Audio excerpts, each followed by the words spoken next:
bapak-bapak, ibu-ibu, saudara-saudari, dan anak-anak umat warga gereja Simon Petrus Jalan Baru yang Tuhan kasihi. Pagi ini Yesus berbicara tentang garam dan tentang cahaya, terang. Dan bukan hanya Yesus berbicara tentang itu, Yesus menyapa kita. Kamu adalah garam dunia. Kamu adalah terang dunia. Artinya apa? Umat Katolik Gereja Simon Petrus adalah garam di kota Timika ini. Umat Katolik Gereja Simon Petrus adalah cahaya di kota Timika ini. Mari kita lihat dulu kegunaan garam, kegunaan cahaya. Garam dibutuhkan untuk membuat makanan jadi enak. Sayur yang tadinya tawar, saat ibu yang memasak, dia rasa dulu. Coba perhatikan ibu-ibu di dapur. Mereka ambil sendok, ambil sedikit airnya. Belum. Ditaruh garam lagi. Mungkin dia tidak puas, dia panggil, Pak sini. Apa? Sini dulu. Bapak ke sini. Coba kau rasa. Enak, sudah enak. Nah, garam itu membuat makanan yang tawar jadi enak. Pernah lihat ikan asin, ikan garam? Pernah lihat dendeng? Ikan itu akan jadi busuk, daging itu akan jadi busuk kalau tidak ada garam. Maka saat ditaburi garam, ikan itu bisa bertahan lama. Tidak busuk, tidak hancur. Sama, daging juga begitu. Kalau tidak ditaburi garam, maka daging itu akan busuk dan dibuang. Dengan ditaruh garam, ikan jadi awet, menjadi ikan garam, ikan asin. Dengan ditaburi garam, daging menjadi awet dan menjadi dendeng. Oke, sampai di sini kita paham ya. Terang. Sekarang kebetulan pagi hari, matahari lagi naik, terang. Tapi coba malam hari, saat lampu padam pula, gelap. Tidak usah kita cari lampu besar, lilin saja, sebatang lilin kecil ditaruh di tengah-tengah gereja ini, maka kegelapan di dalam gereja akan lari, akan hilang, hanya karena ada seberkas cahaya dari sebatang lilin kecil. Ya, jadi fungsi terang adalah mengusir kegelapan. Sampai di sini, Bapak Ibu umat Gereja Simon Petrus Jalan Baru, paham ya? Gunanya terang, gunanya garam. Kalau Yesus menyapa umat Jalan Baru ini, umat Amunme dan umat Migani, kamu adalah garam dunia. Kamu adalah garam Timika. Kamu adalah garam di wilayah Jalan Baru. Artinya apa? Kehadiran kamu membuat kebusukan itu hilang. Kalau Yesus menyapa umat Amunme Migani di Jalan Baru, kamu adalah cahaya dunia. Maka kehadiran umat Migani, kehadiran umat Amunme membuat kegelapan itu hilang. Nah, mari kita lihat seperti apa kebusukan di area Timika, kebusukan di Jalan Baru. Bapak-bapak, anak-anak muda, kamu pasang telinga dengar baik-baik. Berdiri di jalan, mabok, palang kendaraan, ini kebusukan. Kalau yang turun itu salah seorang pejabat yang kau tidak tahu, kaca gelap, Kau palang dan dia punya pasukan keluar dari mobil. Ada apa? Astaga, yang ada di dalam itu orang Islam pula, pejabat orang Islam. Ini agama-agama apa saja ini? Kami Katolik, Pak. Kau bikin wajah gereja Katolik jadi gelap karena kelakuanmu.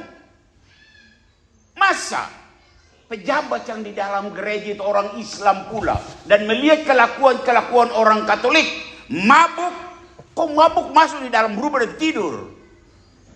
Minum itu kau punya hak, tapi berdiri di jalan untuk membuat kacau itu bukan kau punya hak. Bikin malu itu kegelapan. Yang lain, tadi pagi saya kesini juga, ada 1-2 orang saja, gereja belum sebanyak umat saat ini. Saya tanya, di sana biasa misa jam berapa? Jam 8. Jadi saya lari babi dari katedral ke sini karena saya sudah terlambat. Tadi saya datang sini jam 8 lewat 15 menit. Saya masuk, karena saya merasa saya sudah terlambat, saya siapkan bla bla bla, langsung saya datang tanya, ayo kita mulai ya. Karena saya merasa diri bersalah, terlambat, sudah 15 menit terlambat.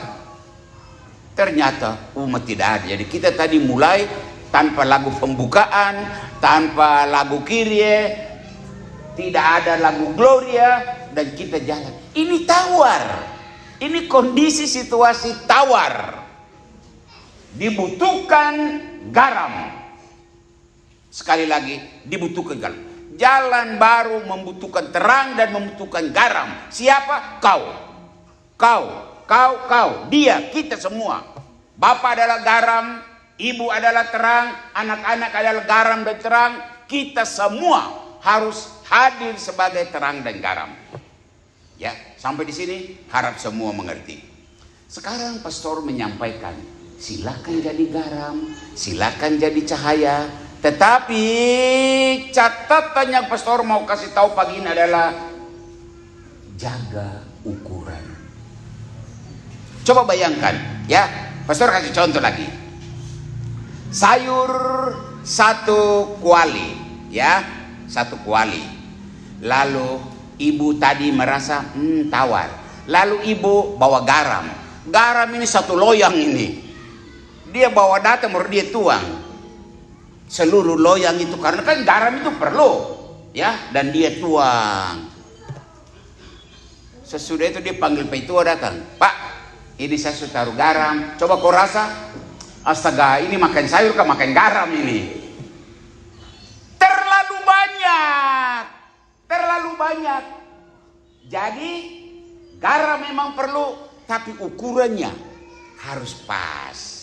Jangan kelewatan, jangan overdosis, jangan overeating. Maka saya akan masuk dalam terjemahannya. Bapak-bapak, ibu-ibu, anak-anak, kau boleh jadi garam. Garam untuk istrimu, garam untuk suamimu, garam untuk anakmu, garam untuk umat Kombas, garam untuk umat Proki, garam untuk pastormu. Tapi ukurannya harus pas. Jangan sampai kelewatan. Mungkin pastor kasih 1 contoh tentang garam yang kelewatan.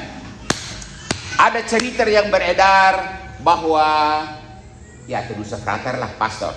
Pastor ini atau frater ini pergaulannya tidak bagus, ya.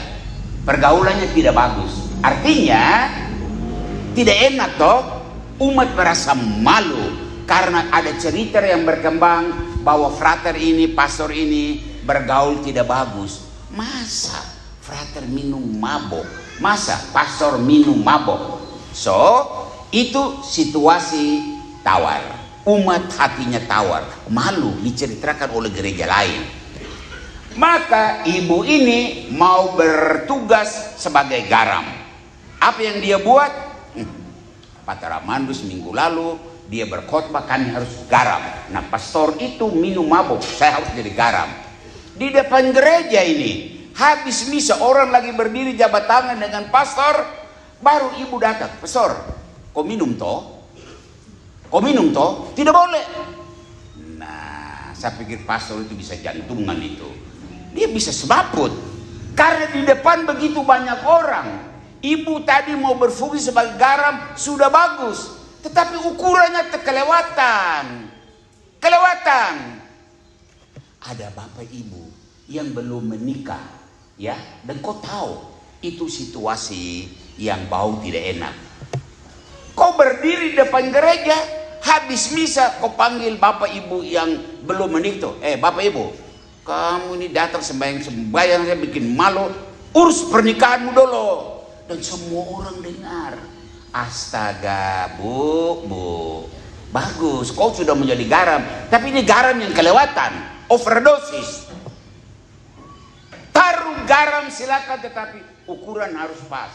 Atau menyangkut cahaya, ya, gelap, ya, gelap. Hidup orang gelap, hidup perkawinan gelap, hidup menggereja gelap. Dan kau mau jadi cahaya, bagus luar biasa. Tapi ukuran itu harus pas. Sama dengan tadi itu. Pastor atau frater yang kelakuan tidak bagus dan kau mau jadi cahaya. Saya ini mau jadi cahaya untuk fraterku, untuk pastorku. Maka sama teguran tadi. Kau berdiri di depan pintu, saya mau jadi cahaya bagi pastorku yang punya hidup gelap. Maka di depan gereja banyak orang, semua sementara jabat tangan dengan pastor. Baru kau berdiri dan tarik pastor punya tangan lengan sedikit. Ada apa, bu? Pastor, tidak boleh lagi minum mabuk ya. Aduh, ini sama dengan kau pasang senter baru kau hantam di depan mata pastor, ya silau lah, silau. Hal yang sama, ya, bapak, ibu. Bapak itu bukan malaikat, ada banyak kekurangan. Ibu juga bukan malaikat, ada banyak kekurangan. Cara menegur harus pas. Garam itu harus pas, tidak berkelebihan, tidak berkekurangan. Cahayamu harus pas, tidak terlalu silau, juga tidak terlalu redup. Karena kalau terlalu kecil cahayamu, orang tidak lihat apa-apa dan bisa celaka jatuh. Sebaliknya, kalau terlalu cahaya, terlalu terang, orang juga silau dan bisa celaka. So, Bapak Ibu, saudara-saudari, inilah sapaan Yesus untuk kita di hari Minggu ini. Semoga, sekali lagi, semoga dalam segala kelemahan dan kedosaan kita berjuang untuk menjadi garam, membawa rasa enak dan mengawetkan nilai-nilai Kristiani. Dalam segala kedosaan dan kelemahan kita berusaha untuk menjadi cahaya yang tidak terlalu terang untuk silau, tapi juga tidak terlalu redup untuk membuat orang tersandung. Tuhan memberkati kita semua. Tuhan memberkati Bapak Ibu. Tuhan memberkati umat di gereja Simon Petrus.